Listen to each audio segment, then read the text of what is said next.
In 2002, I was the producer of the Breakfast Show with Gary Edwards, and for May the 31st, CapeTalk had organized a sports day.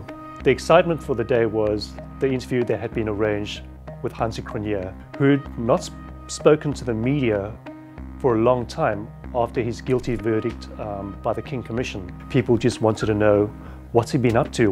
What has he done? And I actually remember that afternoon being in the car and listening to John Maytham's interview with Hansie Cronje. John asked him, what does he do? What does he think of the national cricket team at the moment?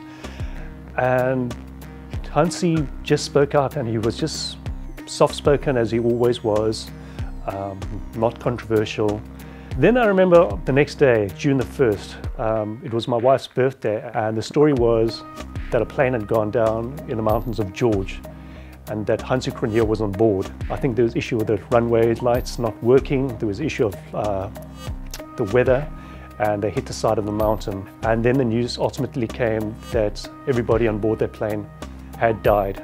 And I do remember the calls that came through. There were those who said they now finally forgiven Hansie Cronje, and that we'd lost one of the best captains of cricket that we'd ever had in a long time. And yet there were also the other callers who said, but how can we just suddenly forgive someone who had brought the game into such disrepute just because of fate, because he died in a plane crash. When I was at 702 in the 1990s, before a big one-day international or before a test match, we'd actually have a crossing where we'd speak to Hansie Cronje. He was always willing to speak to me, taking time out, And when I first heard about those allegations, I just couldn't believe it. No, not Hansie. He's such a nice guy. He was such an exemplary leader.